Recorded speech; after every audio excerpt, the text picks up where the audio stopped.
पहली बात, सवाल हल तभी होगा पहले हम मानना शुरू करें, तब हम जान जाएंगे। मानने से जानना होता है। हम मानना शुरू करें तो भगवान जना देंगे। सोई जाने जेहि देव जनाई, जानत तुम्हें तुम्हें हो जाए। भगवान को जान गए तो तुम भी भगवत स्वरूप हो, ऐसा अनुभव हो जाएगा। पर पहले हम माने।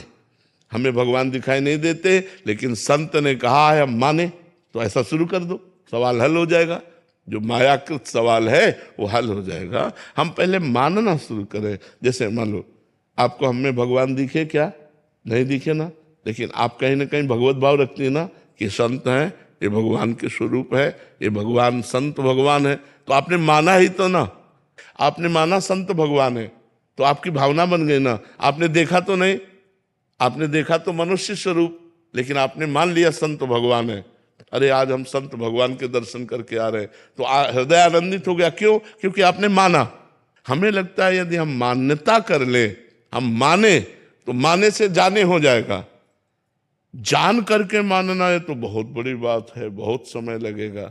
मान करके जानना में बहुत कम समय लगता है। हम मान लिया हमारे गुरुदेव, मान लिया हमारी माता, मातृ देवो भव, पितृ देवो भव, ये हमारे भगवान है, तो हमारा परिवार से मोह भी नष्ट हो जाएगा और परिवार की सेवा भी बड़े प्रेम से होगी और भगवान की भी प्राप्ति हो जाएगी। इशिता जी बेंगलोर से। श्री हरिवंश। श्री हरिवंश महाराज जी हम श्री जी को वो भोग लगाते हैं जो हमें खाने को पसंद हो। ऐसे में महाराज जी रसेंद्री पर शासन नहीं हो पा रहा, मतलब। हाँ, एक बार हम कई बार बता चुके हैं, हमें मीठा पसंद था, तो था इसलिए कह रहे कि अब तो कोई रुचि ही नहीं रह गई किसी भी तरह, मतलब भोजन की भी रुचि नहीं है। समय से भोजन सामने प्राप्त हो जाता है, जो इच्छा हो, तो रुचि नहीं रह गई कि यार ये पाया जाए, ये खाया जाए, ऐसी कोई रुचि नहीं रह गई। पहले मीठा में बड़ी रुचि थी, तो परिक्रमा दे के राधा वल्लभ जी के, बिहारी जी के दर्शन करके निकले तो सामने गरम गरम इमरती निकाली जा रही थी। दृष्टि गई कि यार गरम गरम इमरती, तो मीठा प्रिय था और पैसा पास था नहीं, पैसा पास रखते नहीं थे। तो एक ब्रजवासी अचानक, अब देखो भगवान का विधान होता है, अचानक आए वो 50 रुपये, तो हमका इमरती लेके दे दो। तो उन्होंने इमरती, बहुत जलन हुई। एक साधारण चीज इमरती में गिर गए, भगवान ने वो विधान बनाया, इमरती दी। तो हम गुरु जी के पास गए अपने और घटना बताई कि इमरती देख के ऐसा मन हुआ, तो मन होने के कारण भगवान ने व्यवस्था कर दी इमरती। तो महाराज जी ऐसे तो मन बहुत परेशान कर देगा। तो महाराज जी के शब्द थे, जिस विषय में तुम्हारा राग हो उस पदार्थ को लेकर भोग लगाओ और उसका किनका ले लो और बांट दो। अब जैसे आपका मन है कि हलवा बहुत पसंद है, बढ़िया हलवा बनाओ, भोग लगाओ, ठाकुर जी को पवाओ और थोड़ा किनका ले लो, बकाया बांट दो। कोई नहीं तो गाय को पवा दो, आप रोटी दाल पाओ, तो आपकी रसेंद्री कब्जे में हो जाएगी। अब ऐसे घर में ठाकुर जी विराजमान, रोज मन आजिए आजिए आजिए आजिए, तो वो प्रभु का बहाना लेकर अपनी वासना का पोषण करता रहेगा। इसलिए उत्तम भोग लगाए मोर मरकट को सेवय, स्वामी हरिदास जी उत्तम प्रकार का भोग लगाते ठाकुर जी को और मोर मरकट को बांट देते, और आप जो है चना पाते, एक मुट्ठी चना फुला देते, वही चना पाते और ठाकुर जी को 56 भोग लगा करके और सब मोर मरकट ब्रजवासी जन ऐसे बांट देते थे। तो ऐसा हम भी करें, अपने ठाकुर को अच्छा अच्छा भोग लगावें और एकत्रित करके, अगर कोई न मिले तो गाय आदि हैं उनको पवा देते हैं और हम रोटी दाल ऐसे साधारण भोजन पावें, जिससे नीरस भोजन होगा तो भजन आपका सरस होगा, और भोजन सरस होगा तो भजन नीरस होगा। ये पक्की बात है, पक्की बात है। आप इसको दिमाग में बैठा लीजिए। सूखी रोटी और दाल पाओ, फिर देखो कैसा भजन होता है, और रसगुल्ला, कचौड़ी और समोसा और ये वो, फिर देखो भजन कैसा होता है। संसार का चिंतन आएगा, भजन नहीं होगा। तो रूखा सूखा खाने पर भजन होता है, बहुत अच्छे अच्छे पदार्थ पाने पर भजन नहीं होता है। नवनीत पांडे जी, महाराज जी कृपा करके बताइए कि जीवन में कौन सी बातें वास्तविक आवश्यकता है और कौन सी बातें हमारी आसक्ति है। यदि गृहस्थ हो तो एक अपनी पत्नी से ही केवल अनुराग रखे, वो भी समय समय ब्रह्मचर्य का अनुष्ठान करता रहे और भगवान नाम जप करता रहे। और प्रातः से सायं तक जो अपनी दिनचर्या है, उस दिनचर्या में जितना खाली समय मिले भगवान का नाम जप करे, और जो सांसारिक कार्य कर रहे हैं वो भगवान को समर्पित करे, और जीवन में हमको भगवत प्राप्ति करनी है ऐसा लक्ष्य बनावे, और कभी कभी 2-4 दिन की छुट्टी लेकर तीर्थ याटन करें। तीर्थ याटन में सबसे बड़ा तीर्थ साधु समागम होता है, उसमें हम संतों का संग करें, और संतों के संग में जो हमें बातें मिले उन्हें अपने आचरण में उतारें। अपने सारे कर्म भगवान को समर्पित करते हुए जो भगवान का स्मरण करते हुए समय व्यतीत करता है वो गृहस्थ होते हुए भी महात्मा है, और उससे भगवान की प्राप्ति होती है। जो गृहस्थ में रह करके हर कर्म भगवान को समर्पित करता है, भगवान का नाम जप करता है, धर्म पूर्वक जीवन व्यतीत करता है, उसको वही गति प्राप्त होती है जो एक विरक्त को प्राप्त होती है। क्योंकि गृहस्थ धर्म भगवान की सेवा प्रधान है, उसमें अतिथि सेवा, संत सेवा, परिवार की सेवा। तो उसके लिए अर्थोपार्जन करने के लिए जो कर्म करते हैं वो कर्म भगवान को समर्पित कर देते हैं। तो भगवत समर्पित कर्म हमें भगवत प्राप्ति की योग्य बना देता है। विवेक सिंह जी मुंबई से। राधे राधे महाराज जी। पूज्य महाराज जी, मनुष्य के जीवन में कितनी इच्छा उचित मानी जाती है, भक्ति के मार्ग पर और व्यवहारिक जीवन में, दोनों में अगर देखा जाए तो? कितने इसके कामनाओं का कोई थर्मामीटर थोड़ी होता है, लेकिन सांसारिक तौर तरीके पे कहें तो साईं इतना दीजिए जामे कुटुंब समाए, और मैं भी भूखा ना रहूं और साधु न भूखा जाए। और भक्ति का थर्मामीटर की एक क्षण भी भगवान का विस्मरण न हो। त्रिभुवन की राज्य लक्ष्मी देने पर भी जो आधे पल के लिए भगवान को नहीं भूलता वही महान भागवत है। तो भक्ति की चरम सीमा तो है भगवान का सतत स्मरण, अखंड स्मरण, अव्यावृत भजनात् अखंड भजन। और गृहस्थी की सीमा है अर्थादि की, कि प्रभु हमारा भी पेट भर जाए और आए हुए अतिथि साधु संतों का भी पेट भर जाए, हमारे परिवार का भरण पोषण होता रहे, इतना देते रहना। और तो फिर कामनाओं की पूर्ति के लिए तो संसार पागल घूम रहा है, नहीं घूम रहा है। तो कितना कितना बढ़ोगे, कामनाओं की कभी पूर्ति तो हो नहीं सकती। तो उतने जितने आवश्यकता की पूर्ति हो जाए उतना धन की चाह करे भगवान से, अन्यथा तो चाह इतनी है कि कभी पूर्ति ही नहीं थी, ये अपना मुंह बढ़ाती चली जाती। कामना कभी शांत नहीं होती बिना भजन के, और भजन करे तो कोई कामना नहीं रह जाती। भक्ति मार्ग में भी कामना आती है महाराज जी? हाँ, कामना आती क्यों नहीं। भक्ति मार्ग में कि हम ये कामना करते हैं कि हमसे निरंतर भजन हो, हम ये कामना करते हैं कि हमें जल्दी से भगवान का साक्षात्कार हो, हम ये कामना करते हैं कि हमारे अंदर से काम क्रोध लोभ मोह मद मत्सर नष्ट हो जाए, हम ये कामना करते हैं कि हमारे गुरु हमसे प्रसन्न रहे, हम ये कामना करते हैं कि गुरु की आज्ञा के अनुसार हमारा जीवन हो। ये तो आशा है ही, ये तो कामना है ही। राजेश कुमार जी सोनीपत से। राधे राधे महाराज जी। महाराज जी, मैं स्कूल में प्रधानाचार्य के पद पर कार्यरत हूँ। महाराज जी, आजकल बच्चों का झुकाव बुराई की तरफ बहुत ज्यादा हो गया, जिसके कारण अवसाद व तनाव की गर्त में वो गिर रहे हैं। महाराज जी ऐसे में मतलब हमारा बहुत इस बात से हम भी पीड़ित हैं कि हमारी जो नई पीढ़ी है वो व्यसन और व्यभिचार की तरफ ज्यादा बढ़ रही है। दो बातें अधिकता पाई जाती है, और ये दो बातें जहाँ होती हैं वो सब कुछ नष्ट कर देती हैं। स्वभाव अपवित्र हो जाता है, विनय नहीं रह जाता, वाणी और चेष्टाएं अभद्रता से युक्त हो जाती है, मनमानी आचरण करने का खुला द्वार है व्यसन और व्यभिचार। तो और ये नई पीढ़ी में बहुत जोर से वायरस की तरह फैल रहा है, क्योंकि मोबाइल है और गंदे बच्चों का संग है और बाहरी देशों की नकल है। जो पाश्चात्य देश हैं बाहरी, उनमें तो भोग प्रधानता है, तो पहनावा ओढ़ावा बातचीत भोग विलासिता वो सब मोबाइल में है। आप बैठे बैठे सर्च कर लो, कहीं का भी कुछ भी देख सकते हो।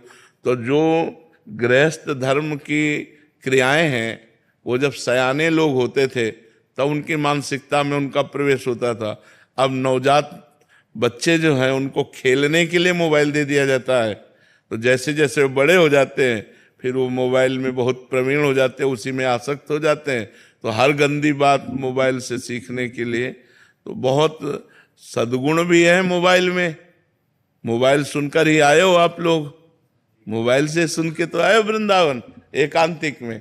और मोबाइल सुनकर नए बच्चे गलत आचरणों में जा रहे हैं और संग भी गलत हो रहा है। एक बच्चा गलत होगा तो 50 को गलत कर देगा। तो ये जो माता पिता की अवहेलना और गुरुजनों के वचनों को ना मानना, ये ज्यादा पतन में ले जा रहा है। अगर हम अपने टीचर की, अपने शिक्षक की बात पर ध्यान दें, अपने माता पिता की बात पर ध्यान दें, तो हमारा जीवन उज्जवल होने लगे। लेकिन न तो कोई गुरुजनों की बात पर ध्यान देता है। अच्छा, शास्त्र स्वाध्याय का कहीं कोई संयोग नहीं, रुचि नहीं रह गई शास्त्र स्वाध्याय की। टेलीविजन और ये मोबाइल ने शास्त्र स्वाध्याय की तो बातें ही हटा दी एक तरह से, कि कोई बैठ करके रामायण को, भागवत को, गीता को अध्ययन करे, ऐसा तो बहुत कठिन हो गया। पहले घरों में, गांव में बता रहे हैं, दीपक जला लिया गया और रामायण अर्थ सहित पढ़ रहे हैं। 10-20 बूढ़े लोग बैठे हुए हैं, तो घर में हो रही तो कानों में तो पड़ती थी बच्चों के। अब वो सब बातें, पूजा हो रही, आरती हो रही, भगवान नाम कीर्तन हो रहा है। गांव का एक बढ़िया माहौल था, वहाँ सांसारिकता नहीं थी तो भागवतिकता भी थी। तो अब जो है, जब समय मिला तो मोबाइल और टीवी, अब रामायण भागवत ग्रंथों का स्वाध्याय नहीं। तो आधुनिकता की पढ़ाई में इतनी क्षमता नहीं कि इंद्रियों का सुधार कर सके। आध्यात्मिकता के बिना मन और इंद्रियों पर काबू नहीं पाया जा सकता। आधुनिकता इतनी बढ़ती जा रही कि आध्यात्मिकता को कम हो गई है। हाँ, एक अगर कोई आध्यात्मिकता में चलना चाहे ना, तो वो बच्चे उनका उपहास कर देंगे। भाई, गर्लफ्रेंड ना बनाए, बॉयफ्रेंड ना बनाए, ठीक से चले, कोई नशा न करे और अपना नियम पूर्वक दिनचर्या करे, माता पिता विनम्रता, तो उसको लोग उपहास करेंगे, उसकी अवहेलना करेंगे। तो उसको एक मतलब अलग ढंग से देखते हैं, उपहास करते हैं, तो फिर उसको भी आना पड़ता है उसी रंग में। तो नए बच्चों में ये 2 चीजें जो बढ़ रही हैं, व्यसन, नशा और व्यभिचार, ये बहुत मतलब दुख का विषय है, क्योंकि ये अवस्था उन्नति के लिए है। अगर इस अवस्था में ध्यान देकर पढ़ें तो ग्रेजुएट पदों में पहुंचे, हमारे भारत की सेवा करें। अच्छा, जो विलासिता का समय है वो 20 के बाद है। 20-25 हमारे शास्त्रों में रखा गया है। पहला ब्रह्मचर्य, दूसरा गृहस्थ, तीसरा वानप्रस्थ और चौथा सन्यास। 100 वर्ष की आयु में ये 4 रखे गए। 25 ब्रह्मचर्य के, 25 से 50 तक गृहस्थ और 50 से 75 तक वानप्रस्थ और 75 से 100 तक सन्यासी। अगर 100 वर्ष की आयु है तो उसके 4 विभाग कर दिए गए। तो अब 100 वर्ष की तो बहुत है, कोई जाता होगा, 80 रख लो, तो 80 में उसके 4 विभाग कर लो। 20 वर्ष तक ब्रह्मचर्य, 40 वर्ष तक गृहस्थ, 60 वर्ष तक वानप्रस्थ और 80 वर्ष में सन्यास पूरा। तो अब वो शास्त्रों की बातें तो मानी नहीं जा रही। अच्छा, आप ज्यादा समझाने की कोशिश करें तो 4 बच्चे मिलकर आपका विरोध कर देंगे। यही होता है गुरु जी, सबसे बड़ी समस्या यही है। तो बच्चों को हम समझा भी नहीं पा रहे हैं। तो इसी दिशा में मार्गदर्शन करें कि हम क्या उपाय करें कि आज जो युवा पीढ़ी है वो हिंसक हो जाते हैं। सर, जो हमने अपनी बात रखी है वो अवसाद और तनाव में है और इतने चिड़चिड़े होते हैं और उसकी वजह से वो हिंसक भी हो जाते हैं। वाणी में नैतिकता नहीं रहती है और वो घर और बाहर दोनों समाज में हर जगह दिखाई देती है। तो इसलिए गुरुजी इस पर अब बिना आध्यात्मिकता के कैसे सुधार सकते हैं? अब देखो, ये नए बच्चे ही है, इनके अंदर कहीं ना कहीं सुन करके भागवतिकता आई है। तो देखो, ये सब बैठे हुए हैं और सुबह जब हम आते हैं, सुबह पद यात्रा में, तो उनमें 10,000 लोग तो बड़े बूढ़े टोटल जवान होते हैं, टोटल 9 युवक होते हैं। तो जो 9 युवक भाई हमें सहयोग दे रहे हैं कि संत वाणी सुन रहे हैं और उसका आचरण में उतार कर रहे हैं, तो हमें लगता है काफी परिवर्तन हो रहा है, काफी परिवर्तन। और बिना आध्यात्मिकता आए विनम्रता नहीं आती। वैसे विद्या विनयम ददाती, विद्या विनय को प्रदान करती, पर आज बच्चे उद्दंड हो रहे हैं, विनय छोड़ करके उद्दंड हो रहे हैं। हाँ, तो आध्यात्मिकता ही है भैया जो सुधार सकती है, और दूसरा तो कोई उपाय है नहीं। ज्यादा अगर करे तो बच्चे विरोध पैदा कर देते हैं, बच्चे मारने पीटने में टीचर के उतारू हो जाते हैं।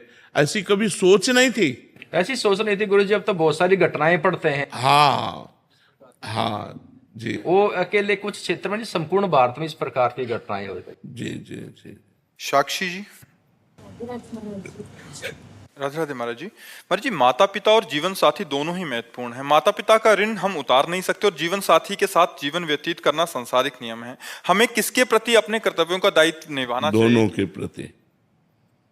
दोनों के प्रति निर्वाह करना चाहिए, क्योंकि पति भगवान का स्वरूप माना गया है। और मातृदेवो भव पितृदेवो भव, वेद ऐसा कहते हैं। माता पिता साक्षात भगवान के स्वरूप हैं और पति भी भगवान का स्वरूप है, इसलिए हमें दोनों की सेवा करनी चाहिए।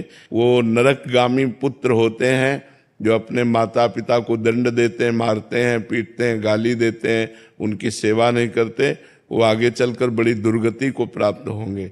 माता पिता बहुत करुणा करके भगवान सेवा का अवसर देते हैं। तो ऐसा सौभाग्य उस पुत्र या पुत्री को माता पिता बिस्तर में ही शौच कर दें और हम उनके बिस्तर साफ करें, कपड़े साफ करें, जैसे हम कर देते थे तो वो करते थे ना, ऐसे हम अब उनकी सेवा करें। लेकिन प्रायः ऐसे बहुत कम संतान होती है जो वयोवृद्ध माता पिता को कटुवचन न बोले, मारे पीटे ना, उनका तिरस्कार न करे और उनकी दैन्य भाव से सेवा करे, तो वो धन्य हो जाता है। माता पिता की सेवा भगवान की प्रसन्नता का हेतु है। जो अपने माता पिता की सेवा करते हैं, इसी से भगवान प्रसन्न हो जाते हैं। देखो विट्ठल भगवान जो है ना, महाराष्ट्र में जो ऐसे खड़े हैं, वो माता पिता की सेवा के प्रभाव से ही पुंडरीक जी को दर्शन देने आए थे। पुंडरीक जी अपने माता पिता को भगवान मान करके रात दिन उनकी सेवा करते थे। तो एक दिन भगवान प्रसन्न हुए उनकी मातृ पितृ भक्ति देख करके। पीछे से आवाज आई, पुंडरीक हमारे दर्शन कर लो। बोले कौन हो? बोले भगवान है। तो एक ईंट डाल दे कि आप इस पर विराजमान हो। वैसे नाम विट्ठल है पर प्यार से उनको विट्ठल कहते हैं, विट्ठल भगवान। तो देखो माता पिता की सेवा से विट्ठल भगवान स्वयं दर्शन देने पुंडरीक के पास आए। इसलिए माता पिता की सेवा अत्यंत अनिवार्य है। जी, इसमें दो परिस्थितियां आती हैं, एक है पुत्री और एक है पुत्र। पुत्री विवाह के बाद ससुराल में चले गई तो उसके पति हैं, उसके सास ससुर हैं। अभी पुत्र का तो जिम्मेदारी, प्रथम जिम्मेदारी है ही अपने माता पिता लेकिन यदि पुत्र तिरस्कार कर दे तो पुत्री, इस पुत्र और पुत्री दोनों उनके ही तो अंश हैं, तो फिर पुत्री का कर्तव्य है कि वो अपने ससुराल पक्ष को अनुकूल करके अपने माता पिता की सेवा करे। पर हमें लगता है पुत्रों को तो स्वतंत्र रूप से माता पिता की सेवा करने का अधिकार है, और लड़की कहीं जाकर दूसरे घर की बहू है तो ये बड़ी समस्या है। पर अधिकार उसका भी है कि अपने माता पिता की सेवा करके अपने कुल को पावन करे। अधिकार है, पर समस्या ये है कि मान लो पति कह दे कि हम अपने घर में नहीं रखेंगे। जी महाराज जी, बहुत सारी परिस्थितियां बड़ी समस्या है, वो पराधीन है। लेकिन पुत्र तो स्वतंत्र है ना, पुत्र को तो चाहिए माता पिता की सेवा करे। अब लड़की पूर्ण रूप से तो नहीं सेवा कर पाएगी, क्योंकि जब घर में नहीं रखने देंगे तो वो क्या कर सकती है, और जाके कर नहीं सकती क्योंकि यहाँ हाँ वही बात है, उसकी तो परतंत्रता है। पर यदि ऐसा सौभाग्य हो तो करना चाहिए। चंद्रभूषण सिंह जी, अहमदाबाद से। श्री हरिवंश। श्री हरिवंश महाराज जी। महाराज जी, जैसे बोला जाता है कि आत्मा ही परमात्मा का स्वरूप है, वो नष्ट नहीं होती, वो बस शरीर बदल लेती है। तो जो पाप कर्म पिछले शरीर से किए गए थे, उसे नया शरीर क्यों भोगता है? उसे वही शरीर क्यों नहीं भोग लेता? इसके अलावा आत्मा परमात्मा का स्वरूप है, तो हमें वो बुरे कर्म करने के लिए क्यों नहीं रोकती? आत्मा क्या रोल है महाराज? आप अपने आत्म स्वरूप को जानते हैं? नहीं जानते ना, इसीलिए आपसे गलती होती है, क्योंकि आप अपने आत्म स्वरूप को न जान करके शरीर से तदात्म कर लिए हैं, मैं पुरुष हूं। ऐसा है ना, जब आप शीशा देखते तो यही तो लगता मैं हूं, तो आत्मा को भूल गए, मतलब परमात्मा को भूल गए। बस यही भूल माया में फंसा दिया। अब जो आप पाप करते हैं तो आपके शरीर की एक सीमा है, 100 वर्ष, 70 वर्ष, 80 वर्ष। अब मुकदमा यहाँ अपने 10-10 वर्ष नहीं चलता। छोटी अदालत है, कई अदालत है। तो आज आपने अपराध किया, हत्या की, तो आज ही फांसी में थोड़ी चढ़ा दिए जाओगे। 10 वर्ष मुकदमा चलेगा, को 20 वर्ष मुकदमा चले, इसके बाद उसका निर्णय हो, तो अपनी बड़ी सरकार है। आपने इस योनि में पाप किए और अनेक योनियों में दंड भोगना पड़ेगा, अनेक शरीर धारण करके दंड भोगना पड़ेगा, क्योंकि बड़ी सरकार है ना, अनंत ब्रह्मांडों का हिसाब किताब है ना, तो इसी योनि में दंड नहीं मिलता। इस योनि में खूब आराम से पाप कर लो, आपको जो दंड मिलेगा वो अन्य योनियों में मिलेगा, अगले जन्मों में मिलेगा। अब इस योनि में आपको पुण्य कर लो, उसका फल अभी नहीं मिलेगा, वो आगे मिलेगा। जैसे हमने पूर्व में पाप किए तो अब हमें भोगना पड़ रहा है, पूर्व में पुण्य किए तो वो अब मिल रहा है, लेकिन अब आप कर्म कर रहे हैं और पूर्व का पुण्य चल रहा है तो चकाचक आनंद है। अब पुण्य कर रहे हैं लेकिन पूर्व पाप चल रहा है, बड़ा दुख, बड़ी परेशानी, बड़ी समस्या है। इसीलिए लोग समझ नहीं पाते कि धर्मात्मा पुरुष दुखी है और पापात्मा सुखी है। इस निर्णय को नहीं समझ, ये हमारा भगवान का कानून है, इसलिए भोगना पड़ता है, अन्य जन्मों में भोगना पड़ता है। यहाँ तक कि भीष्म जी सरसैया पर पड़े हुए हैं तो उन्होंने कहा, प्रभु इस जन्म की बात क्या, मैं 70 जन्मों को देख रहा हूं, कोई पाप नहीं किया ऐसा जिसके परिणाम से मुझे सरसैया पर 6 महीना लेटना पड़े। तो भगवान ने कहा और आगे बढ़ो, 100 जन्म के बाद आपने पाप किया था। तो इतना हमारे प्रभु की अदालत में थोड़ा रजिस्टर लेट खुलता है, लेकिन जब खुलता है तो राय पाई का हिसाब होता है, वहां किसी घूस की या किसी भी तरह की चूक नहीं होती, वो करेक्ट उसको दंड मिलेगा। तो इसीलिए हमको मनुष्य जन्म में किए हुए कर्मों का फल हजारों योनियों में भोगना पड़ेगा, तो हमें मनुष्य जन्म में बहुत सावधान रहना चाहिए। पशु पक्षी की योनियों के किए हुए कर्म केवल भोग होते हैं। जैसे सिंह गाय को मार के खा रहा है तो उसको कोई पाप थोड़ी लग रहा है, बिल्ली कबूतर चूहे को पा रही तो कोई पाप थोड़ी लग रहा है, क्योंकि उसका आहार है, आहार निश्चित किया गया है। मनुष्य अगर मुर्गा खा रहा है, बकरा खा रहा है तो पाप कर रहे हो, क्योंकि वो तुम्हारा आहार नहीं, तुम्हारा रोटी दाल आहार है, तुम्हारा साग सब्जी आहार है, घी दूध आहार है। ये तुम्हारा मांस बकरा भैंसा मुर्गा जो खा रहे हैं ना, ये दुर्गति को प्राप्त होते हैं। अब इस जन्म में जो हम कर्म करेंगे हमें आगे जन्म मिलेंगे, हिसाब ऐसा है।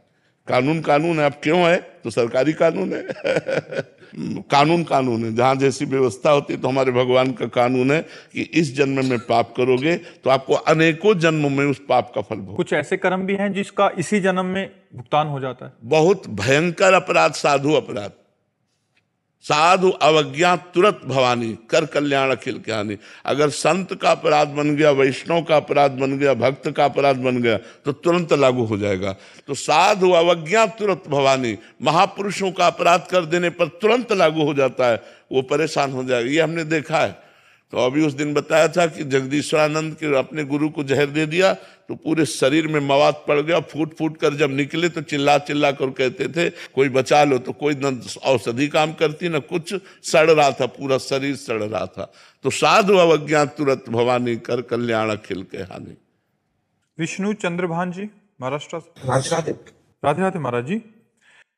महाराज जी, भक्ति के सर्वोच्चम रूप कौन से हैं? जब अपनी शुद्ध न रहे, तन्मयाहा नारद जी ने लिखा है, जब न शरीर की शुद्ध है न ये शुद्ध है कि मैं कौन हूं, कहां हूं, मुझे क्या करना चाहिए, क्या नहीं करना चाहिए, ये सब भूलकर केवल इष्टाकार वृत्ति, ब्रह्म नहीं, माया नहीं, नहीं जीव नहीं काल, अपनी ही सुधि ना रही, एक रहो नंदलाल। ये सर्वोच्चम गति है कि हृदय में तो भगवान, बाहर तो भगवान, सुने तो भगवान, देखे तो भगवान, उसकी एक एक इंद्रियों में भगवान रम गए हैं। भगवान के सिवा कुछ नहीं बचा। वासुदेवा सर्वम, जड़ चैतन्य सब कुछ भगवत स्वरूप। ये सर्वोत्तम गति है, ये सर्वोत्तम स्थिति है। इसे तन्मयाहा स्थिति कहते हैं। देवर्षि नारद जी ने अपने भक्ति सूत्रों में लिखा है तन्मयाहा। पर ये प्राप्त होती अव्यावृत भजनात्, अखंड भजन से है। जो अखंड भजन करता है, निरंतर भजन करता है, उसको ऐसी स्थिति प्राप्त हो जाती है। और ये स्थिति मोक्ष से भी बढ़कर है, क्योंकि ये प्रेममय स्थिति है। जैसे गोस्वामी तुलसीदास जी कह रहे, सिय राम मैं सब जग जानी, करो प्रणाम जोरी जुग पानी। जगह जगह सब में वही राम रमा है, सब में वही प्रभु रमा है, ये अनुभव हो गया। और मैं कौन हूँ, कहाँ हूँ, ये सब बिसर गया, परमात्मा के ध्यान में तन्मय है। ये तन्मयाहा स्थिति सबसे बड़ी स्थिति है। महाराज जी, भगवान पर पूरा विश्वास, इसका क्या तात्पर्य है? पूरा विश्वास हो जाना। हाँ, इसका तात्पर्य यह है कि हमें भारी दुख की समय विपत्ति ने घेर लिया, भारी दुख का समय आ गया, हमें दृढ़ विश्वास है कि मेरे भगवान मेरा परम मंगल करेंगे, मेरा परम हित करेंगे। ये दुख नहीं है, ये विपत्ति नहीं, भगवान का किया हुआ विधान, इसमें परम मंगल होगा। जैसे एक श्री दाम नाम के भगत थे, श्री दाम नाम था उनका, वो भगवान के परम भक्त थे और निष्काम भक्त थे। तो उनको पहले एक राज कर्मचारी के यहाँ नौकरी मिली, उनकी निष्कामता देखकर मंत्री जी ने अपने पास रख लिया, और निष्कामता और प्रवीणता देखी तो बादशाह के सामने पेश कर दिया। तो बादशाह ने उनको निष्कामता के कारण ही खजांची बना दिया। अब वो इतने दयालु हृदय के थे, विश्वास की बात कहता हूँ, इतने दयालु हृदय के थे कि जैसे कोई आया और कहा श्री राम जी हमारी बेटी का ब्याह है, तो खजाने से चुपचाप रुपया लेके दे देते। कोई बीमार है, कोई गरीब है, कोई भूखा है, ऐसे परेशान लोगों की वो सेवा करने लगे, खजानती थे। और ये बात काजी को पता चले तो वैसे ही वो जलता था कि इतने उच्च कोटि के पद पर बैठ गया। उसने तुरंत बादशाह से शिकायत की कि श्री राम आपके खजाने को आपकी बिना अनुमति के लोगों को बांट रहा है।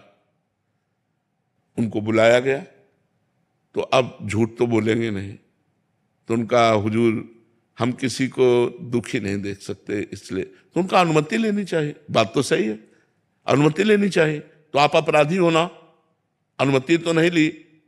तो उनका तो काजी से कहा तुम इसकी दंड विधान करो, तो उनका फांसी की सजा, वो तो जल ही रहा था, तुरंत फांसी की सजा। उनको विश्वास था भगवान परम मंगल भवन है, अमंगल होने ही नहीं दे सकते। अब बादशाह की तरफ से फांसी की सजा पास हो गई और उनको हथकड़ी बीड़ियों से जकड़ लिया गया और बद के स्थान के लिए ले जाने के लिए पहले उनको घुमाया गया बाजार से होते हुए कि अपराधी, इन्होंने ये अपराध किया इसलिए इनको फांसी की सजा। इधर उनको ले गए, इधर जो है एक झोली टांगे हुए श्याम वर्ण का 14 वर्ष का बालक आकर खड़ा हुआ और कहा सलाम हुजूर। देखा तो देखते ही आश्चर्यचकित हो गए, इतना सुंदर रूप। बोले कौन हो? तो बोले मैं श्री राम का नौकर हूं। कैसे आए हो? बोले हिसाब चुकाने आया हूं, खजाने का तुम्हारा जो भी चला गया है वो ऐसे झोली पलटाई तो वो दिव्य हीरे कि एक हीरे की कीमत उसके खजाना पूरा नहीं, कहा ये सब रख लो और तुरंत मेरे मालिक को छोड़ दो। उसके होश खराब हो गए, नौकर में इतनी सामर्थ। अब वो तुम्हारा नाम क्या है? उन्होंने कहा बिट्ठू। और इधर उनसे पूछा गया कि अब आखिरी तुम्हारी इच्छा क्या है? तो महाराष्ट्र में विट्ठल भगवान है, उनके वो सेवक थे, तो उनका एक बार केवल झांकी करवा दो। इधर हिसाब किताब, उधर कह रहे एक बार झांकी करा दो। तो विट्ठल भगवान के पास गए और कहा राजी हो? इतने में घोड़े से दौड़ते हुए वो आदमी आए राज की और कहा श्री राम को मुक्त कर दिया जाए। और बादशाह ने तुरंत बुलाया है। तो बादशाह ने बुलाया और कहा कि वो तुम्हारा नौकर वो हीरे डालकर पता नहीं कहां चला गया, मैं दोबारा देखना चाहता हूं, एक बार उसका दीदार करना चाहता हूं।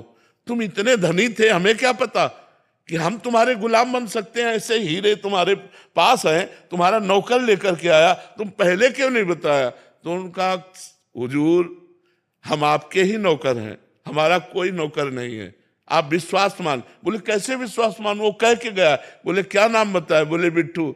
अरे बोले महाराज वो हमारे विट्ठल भगवान है, वो हमारे इष्ट है, वो इसलिए तो वो रो पड़ा। उसने कहा एक बार दीदार करा दो। बोले हमारी सामर्थ्य नहीं, वो स्वतंत्र है, अगर वो चाहे तो दर्शन दे सकते। मैं तो विश्वास कि जो मैं धर्म का कार्य कर रहा हूं, भले फांसी मिली है लेकिन भगवान मेरी रक्षा करेगा। तो भगवान ने रक्षा की कि नहीं? हमारी अंतिम स्थिति तक विश्वास नहीं टूटना चाहिए। एक सांसारिक गाने में भी है, ऐसी शक्ति हमें देना दाता मन का विश्वास। मन का विश्वास। हे भगवान मुझे ऐसी सामर्थ्य प्रदान कीजिए कि किसी भी परिस्थिति में मेरा विश्वास न टूटे, मेरा विश्वास पूरा हो। जैसे एक जमींदारी पहले चलती थी तो बड़ा अत्याचार करते थे गरीबों के ऊपर जमींदार लोग। तो एक गरीब केवट था, तो उसने कुछ रुपए अपनी बेटी के ब्याह के लिए थे। तो साल 2 साल में मेहनत करके पैसा एकत्रित किया और जमींदार को दे दिया, जाके अपनी खेती से कमा के। जमींदार ने वो रुपया लिया और फाइल से नाम नहीं काटा, कर्जा का जो हिसाब था वो काटा नहीं। 2-4 महीने बाद उसके आदमी गए और कहा जमींदार साहब ने बुलाया है। तो जमींदार ने कहा कर्जा दीजिए। तो उनका साहब हम तो दे गए थे आपको। अरे बोले व्यर्थ की बात करते हो, हमारी कॉपी में वैसे लिखा अभी कटा नहीं। बोले आप अब ना काटो तो आपकी बात, वैसे तो हम दे गए थे। अब वो जमींदार अपने हठ में, वो अपने हठ में। तो जमींदार ने रिपोर्ट कर दी और वो मुकदमा पहुंचा। जमींदार ने रजिस्टर पेश किया, पूरा ज्यों का त्यों। अब वो गरीब आदमी, उसने कहा साहब हमने दे दिया है। तो बोले गवाही? तो उनका रघुनाथ जी, रघुनाथ जी अर्थात भगवान राम, तो उनका रघुनाथ जी। तो बोले अगली पेशी में रघुनाथ को लिवा के लाना। उसने कहा हाँ ठीक है। एकांत में गया और रोया कि हम गरीब आदमी हैं और हमारे परिवार का पोषण उसी खेती से होता है। प्रभु यदि आपने गवाही न दी तो हमारा तो सब बर्बाद हो जाएगा, हमारी बात झूठी हो जाएगी। आप कहाँ नहीं हो? जिस समय वो पैसा दिया था उस समय आप थे, क्योंकि आप सर्वत्र हैं तो आप उस जगह भी थे, इसलिए आपको गवाही देनी पड़ेगी। पहुंचा, उनका अपनी गवाही पेश करो। तो उनका बुलाओ, उसका नाम रघुनाथ है। रघुनाथ हाजिर हो। लाठी टेकते हुए आए और जमींदार से कहा 100 का नोट वो, 200 का नोट वो, इतने सोने के सिक्का उस जगह तुम्हारे रखे, वो इसी के तो दिए हुए हैं, हमने देखा। उसके होश उड़ गए, उसके होश उड़ गए कि ये तो बिल्कुल।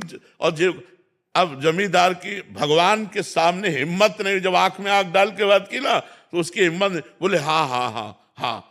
तो 420 में जमींदार के ऊपर दंड जुर्माना लगा और वो छोड़। विश्वास कि भगवान है मेरी रक्षा करेंगे, भगवान है मेरा सहयोग करेंगे। दृढ़ विश्वास, किसी भी स्थिति में विश्वास ना टलने पावे, ऐसी शक्ति हमें दे न दाता, मन का विश्वास कमजोर होना। हर स्थिति में भगवत विश्वास बना रहे। सार्थक चतुर्वेदी जी गुजरात से। राधे राधे महाराज जी। महाराज जी, आपने भी सुना है कि गुरु प्रसन्न होने से कुछ भी पाना दुर्लभ नहीं है, पर गुरुदेव तो नित्य प्रसन्न ही होते हैं। ऐसे में उन्हें प्रसन्न कैसे किया जा सकता है? देखो, गुरुदेव अपने स्वरूप में प्रसन्न रहते, लेकिन संबंध में प्रसन्न हो जाए। हमारा आपका जो संबंध है इसमें हम प्रसन्न हो जाए। स्वरूप में तो प्रसन्न रहते हैं, स्वरूप में तो ना किसी से राग है न द्वेष है, तो उनकी प्रसन्नता अखंड रहती है। लेकिन संबंध की प्रसन्नता, जैसे हमारा आपका गुरु शिष्य का संबंध है, अब हम इस संबंध से आपसे प्रसन्न हैं कि वाह, जितना देखो उतना समर्पण, पूर्ण समर्पण। एक रसिक देव जी महाराज हुए हैं, टटिया स्थान के बड़े संत हुए हैं। तो उनके गुरुदेव ने जब देखा कि पूर्ण समर्पण की तैयारी कर रहे हैं, महापुरुष दृष्टि डालते हैं। देखो, गुरु जी के प्रसन्न होने की बात कहते हैं, वैसे तो स्वरूप में प्रसन्न है। तो उन्होंने अपने और शिष्यों से कहा पढ़ जाओ पीछे रसिक देव के। बोले जो आगे। अब वो गलती करते स्वयं और शिकायत करते आगे कि महाराज जी रसिक देव बहुत परेशान किए, इतना हल्ला मचाते, इतना ऐसा करते हैं, वैसा आसन फेंक दिया उनका, और शिकायत आप आके पहले करते। और वो सब बनी बात थी। 1 बार 2 बार, फिर तीसरी बार रसिक देव को बुला। रसिक देव, टटिया स्थान तुम छोड़ दो। उन्होंने एक बार भी नहीं कहा गुरुदेव हमसे कोई गलती नहीं हुई, कोई अपराध नहीं हुआ, आप टटिया स्थान से। और वो गुरु जी की सेवा में संलग्न थे और बहुत ही प्राणपन से समर्पित थे। साष्टांग दंडवत किया टटिया स्थान से। अब वृंदावन में एक गुरु भाई थे, तो बहुत से संत जनों के शिष्य होते हैं, तो उनके नजदीक रुके। अब उनके हृदय में भारी जलन की, गुरु से दूरी रह करके जीवन व्यतीत, गुरु जी की सेवा नहीं। तो उनसे प्रार्थना की कि आप गुरु जी के वस्त्र ला के दे दो, अगर मैं उनको प्रणाम करके धोकर घर आ करके दूंगा तो मुझे संतोष हो जाएगा, भले गुरु जी से दूरी है। तो उन्होंने जाके एक दिन प्रार्थना की कि महाराज जी वस्त्र सेवा हमें मिलेगी क्या? तो कृपा कर दी, हाँ ठीक है। और वो वस्त्र ले गए, जा करके रसिक देव जी वो साष्टांग दंडवत वस्त्रों को करते और धो करके घड़ी करके फिर भेजते। 2-4 दिन हुए थे, वस्त्रों को देख करके कहा, तुम सही बताना, ये तुम वस्त्र धोते हो? क्योंकि वस्त्रों को इतने प्यार से वो घड़ी करके, तो उनका तुम वस्त्रों को धोते हो? तो चुप हो गए। बोले रसिक देव है क्या? बोले हाँ। बोले आदेश कर दो कि वृंदावन से बाहर चले जाएं। अब तो क्या गुरु की आज्ञा, रो पड़े बस गुरुदेव की तरफ, वहीं टटिया स्थान की तरफ सिर करके दंडवत किया और वहां से मथुरा चले गए। मथुरा ब्रज वृंदावन तो आज छोड़ने के, जब मथुरा गए, अब गुरुदेव की कैसे सेवा हो? तो जो कोई उनको कुछ चढ़ाता, तो एक भगत को ऐसा जो टटिया स्थान जाता था कि यह सीधे गुरुदेव के चरणों में जा, तो जो कोई चढ़ाता ले दे के कुछ, वो ऐसे सेवा की, गुरुदेव की सेवा बनती रहे।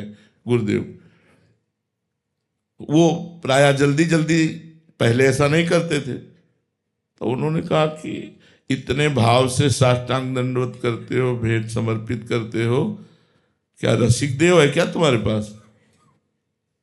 तो झूठ तो बोल नहीं सकते महापुरुष साहब ने। बोले महाराज जी वही व्यवस्था करके देते हैं। बोले आदेश कर दो ब्रजमंडल के बाहर चला जाए। गुरु ने आदेश किया, ना मथुरा ना ब्रजमंडल, बाहर एकदम चलो। एक बार भी उन्होंने कोई प्रश्न नहीं किया, चले गए बुंदेलखंड में जाकर के उधर। तो उधर अब गुरु के ताप, विरह ताप में जलते, तो गुरुदेव एक बार उधर गए, सूचना मिली, लेकिन उनका आदेश था कि सामने ना आना। तो सामने गुरुदेव के नहीं आए, और गुरुदेव किसी लता के नीचे से निकल लेते तो उनके से खरोच गया और रसिक देव जी के सर पर घाव हुआ। देखो, गुरुदेव को किसी ने गर्म दूध पिलाया तो उनके जवान पे, तो रसिक देव जी के पास जो जन थे उनसे कहा रसिक देव जी ने कि जाओ ये मलहम गुरुदेव के सर पे लगा देना और प्रार्थना करना कि ऐसा गर्म दूध ना पिया करें। जो उन्होंने जा कहा तो उनका, ये बात तुम कैसे जाने? ये बात तो केवल हम जान रहे हैं। रसिक देव है क्या? बोले हाँ महाराज जी रसिक देव है। बोले यहां से भी चला जाए। गुरुदेव की इतनी कठोर वृत्ति। अब लौट के जब वृंदावन आए तो ठाकुर जी नाराज, रूस गए गुरुदेव से। तो उन्होंने ठाकुर जी से कहा आज आप रूसे हुए क्यों? बोले इतना क्यों, मतलब आप रसिक देव को सता रहे? जब तन मन प्राण सब कुछ समर्पित है तो आपको बोले जय जय आपकी सिफारिश। तुरंत बुला, तुरंत रसिक देव जी को बुलाए, जो साष्टांग दंडवत, वो एक टटिया स्थान के आचार्यों में से आचार्य हुए। तो ये है गुरु प्रसन्नता कि गुरु आदेश पर आदेश प्रतिकूल देते जा रहे हैं। एक बार भी प्रश्न नहीं कि गुरुदेव अपराध तो बता दीजिए, गुरुदेव आज्ञा है तो गुरु आज्ञा, सर्वस्व समर्पण, तब गुरु प्रसन्नता होती है। एक बार हमने सुनाया है एकांतिक में कि समर्थ गुरु रामदास जी के शिष्य बहुत से थे, तो एक शिष्य को बहुत प्यार करते थे। सब शिष्यों में प्यार तो सबसे होता है, लेकिन किसी किसी से आत्मा की तरह प्यार होता है, बहुत प्यार होता है। तो ये देख करके और शिष्यों में थोड़ा सा ईर्ष्या हुई कि गुरुदेव भगवान इनको बहुत प्यार करते हैं। तब ये बात स्वामी जी के पास पहुंची, समर्थ गुरु श्री स्वामी रामदास जी। तो उन्होंने लीला की यहाँ फोड़ा का, कि बहुत बड़ा फोड़ा, ऐसे पट्टी बांध ली और सब शिष्यों को बुलाया। बोले बहुत दर्द हो रहा है, बहुत बड़ा फोड़ा है। तो उन्होंने कहा कि शिवाजी को बुलाएं, क्योंकि शिवाजी शिष्य थे, शिवाजी को बुलाए, शिवाजी राजा थे, तो अभी राजवैद्य आ जाएगा, सब ठीक कर देगा। उनका नहीं, शिवाजी को नहीं बुलाना है, तुम शिष्यों में से कोई यदि ये फोड़े का मुंह है और यहां मुंह रख करके मवाद पी जाए पूरा, तो फोड़ा ठीक हो जाएगा। भला मवाद कौन पीने के लिए तैयार हो? वही जो शिष्य जिसको बहुत प्यार करते थे, उन्होंने कहा गुरुजी ये सेवा हमें मिलेगी, और किसी ने नहीं बोला, बोले लो तुम ही कर लो। बस वो पट्टी हटाई और वो पीने लगे तो अमृत जैसा स्वाद। तो फोड़ा नहीं था, कलमी आम बांधे हुए थे परीक्षा के लिए कलमी आम बांधे हुए थे, वो बढ़िया मोटा सा मीठा, पट्टी हटाई और आम निकाला, फेंक दिया। बोला तुम लोग ईर्ष्या करते हो ना, देखा ना, इसलिए प्यार करता हूं कि जो हर तरह से मेरा है, हर तरह से अपने प्राण समर्पित किए हुए। एक बार संदीपनी जी के गुरुजी उन्माद का रोल किया, स्वांग किया, सब शिष्यों की परीक्षा के लिए पागल की दिमाग खराब हो गया गुरुजी का। अब थूक देते, रज मारते, लघु शंका फेंक देते, तो अब धीरे धीरे शिष्य जाने लगे, सब शिष्य भाग गए। महीना 2 महीना जो ही स्वांग किया पागलों का, सबसे संदीपनी जी रोज गुरुजी को स्नान कराना, बैठाना, मांग के लाना, पवाना, भिक्षावृत्ति से। कई महीने बाद वो स्वस्थ का स्वांग किया, कोई पागल नहीं थे, वो तो केवल स्वांग किया था। और देखा तो आश्रम में कोई नहीं, तो संदीपनी जी से कहा बेटा तुम क्यों नहीं गए? बोले गुरुजी हमारा आपके सिवा कोई है नहीं, आप मारो या थूको या लघु शंका डालो या जो भी करो, आपके सिवा हमारा। और गुरुजी फिर आपको पवाता कौन, आपको स्नान कौन कराता, और आपके सिवा हमारा कोई है नहीं। इसे उनके आंसू आ गए और कहा बेटा मैं अपने भजन के बल से तो परम धाम जाऊंगा, लेकिन परब्रह्म परमात्मा तुम्हारा शिष्य बनेगा आके। तो वही संदीपनी जी गुरु सेवा के बल से गुरु पद पर बैठे और द्वारिकाधीश भगवान नीचे बैठ करके पढ़ रहे, जिनके श्वासों से वेदों का प्रादुर्भाव हुआ वो हरि पढ़ रहे। तो गुरु प्रसन्न का तात्पर्य तन मन प्राण गुरुदेव को समर्पित कर देना। ऐसा बहुत कम पाया जाता है, ऐसा बहुत कोई बिरला ही होगा कि हे गुरुदेव मैं आपको समर्पित हूं, अब चाहे जैसी भी परिस्थिति हो गुरुदेव गुरुदेव है। ऐसा भाव रहना बहुत कठिन है, किसी किसी बिरले में ऐसे भाव का भगवान के द्वारा स्थापन होता है, वही इस माया पर विजय प्राप्त कर पाते हैं। तो ये भाव है गुरु तो प्रसन्न ही रहते हैं, लेकिन गुरु संबंध से प्रसन्न हो जाए, हमारे गुरु शिष्य संबंध में वो प्रसन्न हो जाए, ऐसा हमारा समर्पण हो तो वो शिष्य धन्य धन्य हो जाता है।